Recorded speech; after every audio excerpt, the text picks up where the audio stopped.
this is a story. This actually legit scared me yesterday.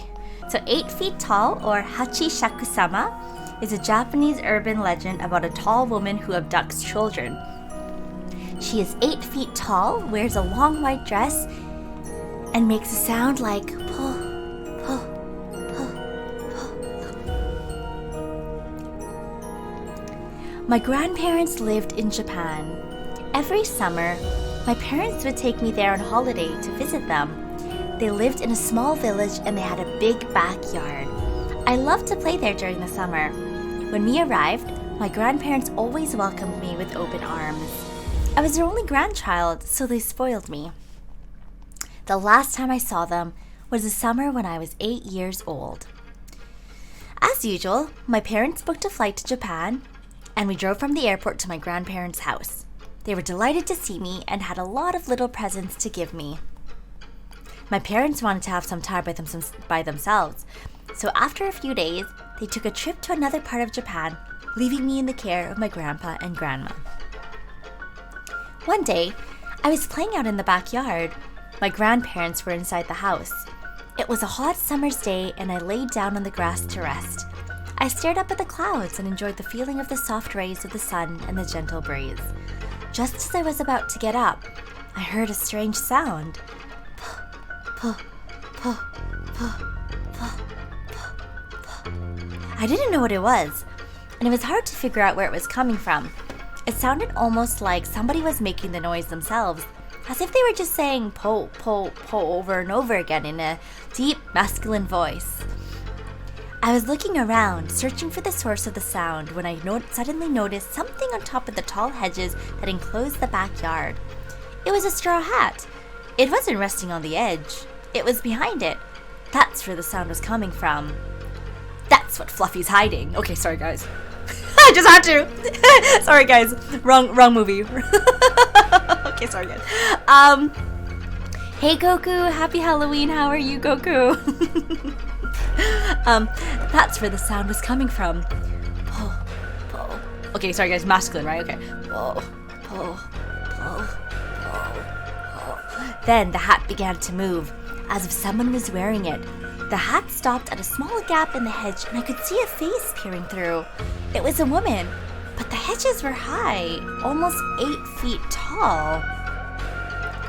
I was surprised at how tall the woman was. I wondered if she was wearing stilts or some sort of huge high-heeled shoes. Then, a split second later, she walked off and the strange noise disappeared with her, fading into the distance. Bewildered, I got up and wandered back into the house. My grandparents were in the kitchen drinking tea. I sat down at the table, and after a while, I told my grandparents what I had seen. They weren't really paying attention to me until I mentioned the distinctive sound, po, po, po, po, po, po, po. As soon as I said that, both of them suddenly froze. Grandma's eyes grew wide and she covered her mouth with her hand. Grandpa's face became very serious and he grabbed me by the arm. "This is very important," he said in an intense voice. "You must tell us exactly. How tall was she?" "As tall as the garden hedge," I replied, beginning to get scared. My grandfather bombarded me with questions. Where was she standing? When did this happen? What did you do? Did she see you? I tried to answer all his questions as best as I could. He suddenly rushed out to the hallway and made a phone call. I couldn't hear what he was saying. I looked over at my grandma, and she was trembling. Grandpa came barging back into the room and spoke to my grandmother. "I've got to go out for a while," he said. "You stay here with the child. Don't take your eyes off him for a second." "What's going on, Grandpa?" I cried. He looked at me with a sad expression in his eyes and said, "You've been liked by Hachishakusama." With that, he hurried out and got into his truck and drove off. I turned to my grandmother and cautiously asked, "Who's Hachishakusama?" "Don't worry," she replied in a shaking voice. "Grandpa will do something. There's no need for you to worry." As we sat nervously in the kitchen waiting for my grandfather to come back, she explained what was happening. She told me there was a dangerous thing that was haunting the area. They called it Hachishakusama because of its height. In Japanese, Hachishakusama means 8 feet tall. It takes on the appearance of an extremely tall woman, and it makes a sound like po, po, po, in a deep voice. It appears slightly different, depending on who sees it. Some say it looks like a haggard old woman in a kimono, and others say it is a girl in a white funeral shroud. One thing that never changes is its height and the sound it makes.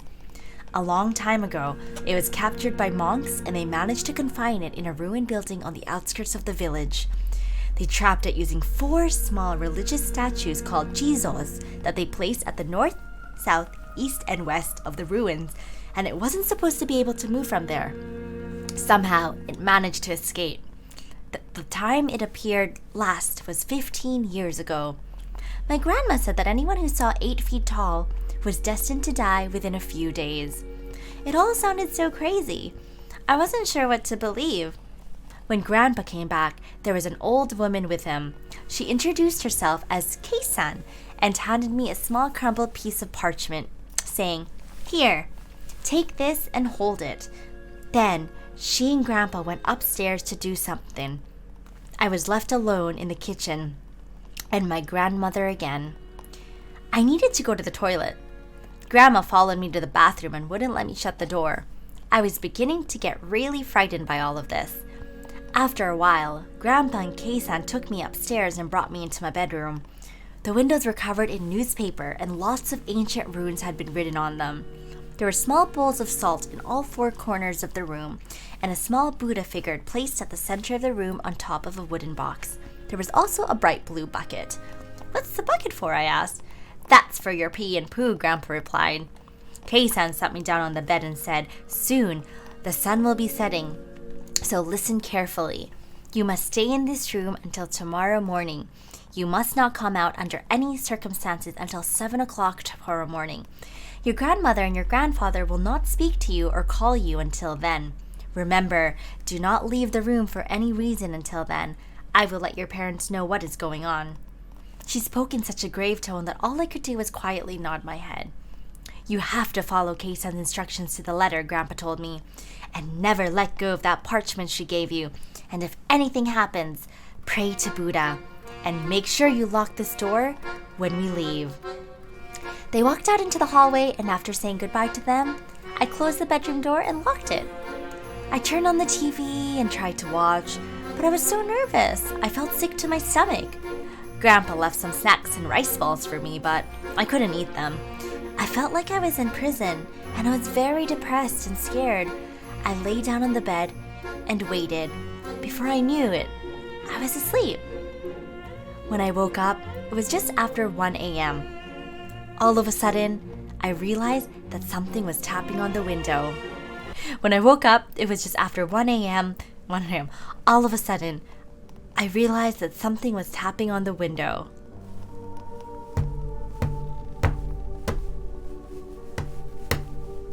I felt the blood draining from my face, and my heart skipped a beat. I desperately tried to calm myself down, telling myself it was just the wind playing tricks, or maybe the branches of a tree. I turned up the volume on the TV to drown out the tapping noise. Eventually, it stopped altogether.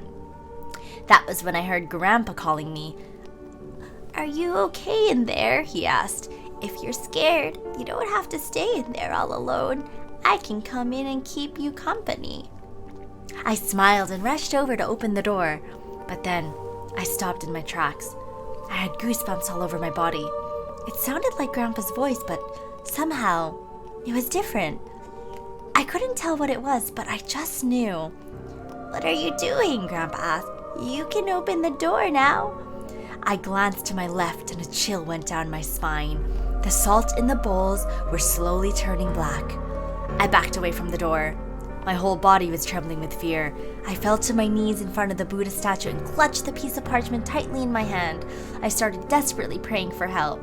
"Please save me from Hachishakusama," I wailed. Then I heard the voice outside the door saying, "Po, po, po, po, po." The tapping on the window started up again. I was overcome by fear, and I crouched there in front of the statue, half crying and half praying for the rest of the night. I felt like it would never end, but eventually, it was morning. The salt in all 4 bowls was pitch black. I checked my watch. It was 7:30 in the morning. I cautiously opened the door. Grandma and Kei-san were standing outside waiting for me. When she saw my face, Grandma burst into tears. "I'm so glad you're still alive," she said. I went downstairs and was surprised to see my father and mother sitting in the kitchen. Grandpa came in and said, "Hurry up! We gotta get going!" We went to the front door and there was a large black van waiting in the driveway. Several men from the village were standing around it, pointing at me and whispering, "That's the boy." The van was a 9-seater and they put me in the middle, surrounded by 8 men. Kei-san was in the driver's seat. The man on my left looked down at me and said, "You've got yourself in quite a spot of trouble. I know you're probably worried. Just keep your head down and your eyes shut. We can't see it, but you can. Don't open your eyes until we've got you safely out of here." Grandpa drove in front of my dad's car. Grandpa drove in front and my dad's car was following behind. When everyone was ready, our little convoy started moving. We were going fairly slow, around 20 kilometers per hour or maybe less. After a while, Kei-san said, "This is where it gets hard," and started muttering a prayer under her breath. That's when I heard the voice. "Po, po, po, po, po, po." I clutched the parchment Kei-san had given me tightly in my hand. I kept my head down, but I peeked outside. I saw a white dress fluttering in the breeze. It was moving along with the van. It was Hachishakusama. She was outside the window, but she was keeping pace with us. Then suddenly she bent down and peered into the van. "No!" I gasped. The man beside me shouted, "Close your eyes!" I immediately shut my eyes as hard as I could and tightened my grip on the piece of parchment. Then the tapping began. The voice became louder. "Po, po, po, po, po." There was tapping on the windows all around us. All of the men in the van were startled and on edge, muttering nervously to themselves. They couldn't see 8 feet tall, and they couldn't hear her voice, but they could hear her tapping on the windows. Kei-san started praying louder and louder until she was almost shouting. The tension inside the van was unbearable. After a while, the tapping stopped, and the voice disappeared. Kei-san looked back at us and said, "I think we're safe now." All of the men around me breathed a sigh of relief.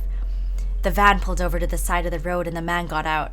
They transferred me into my dad's car. My mother held me close and tears were running down her cheeks. Grandpa and my father bowed to the men and they went on their way. Kei-san came to the window and asked me to show her the piece of parchment she had given me. When I opened my hand, I saw it had gone completely black. "I think you'll be okay now," she said. "But just to be sure, hold on to this for a while."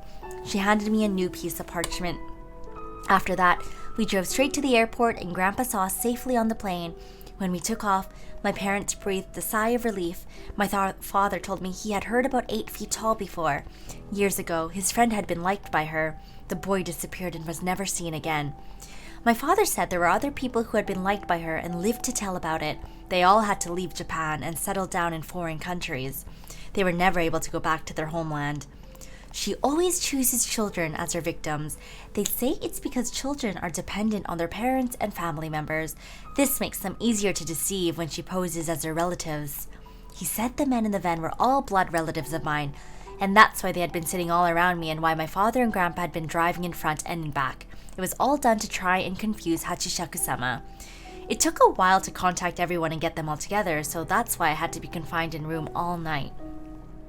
He told me that one of the little Jizo statues, the ones that were meant to keep her trapped, had been broken and that was how she escaped. It gave me the chills. I was glad when we finally got back home. All of this happened more than 10 years ago. I haven't seen my grandparents since then. I haven't been able to do so much as set foot in the country. Afterwards, I would call them every few weeks and talk to them on the phone. Over the years, I tried to convince myself that it was just an urban legend, that everything that happened was just some elaborate prank, but sometimes I'm not so sure. My grandfather died 2 years ago. When he was sick, he wouldn't allow me to visit him, and he left strict instructions on his will that I was not to attend his funeral. It was all very sad. My grandmother called a few days ago. She said that she had been diagnosed with cancer. She missed me terribly and wanted to see me one last time before she died. Are you sure, Grandma? I asked. Is it safe? It's been 10 years. And I can still smell the chocolate. Sorry, guys. It's been 10 years, she said. All that happened a long time ago. It's all forgotten, but you're all grown up now. I'm sure there won't be a problem. But, what about Hachishakusama? I said. For a moment, there was silence on the other end of the phone. Then, I heard a deep voice saying, Po, po, po, po. The end, you guys. I love that. I actually love that story. That gave me chills as well, Fang. That was so good. I love that story. Thank you for sharing that story, Fang. It's right. I didn't expect the ending, you guys. I never heard it either, Connor. I didn't expect her to have called him and pretended to be the grandma. Right, EXO? He had one job. Don't look at her when he's in the truck. He had one job.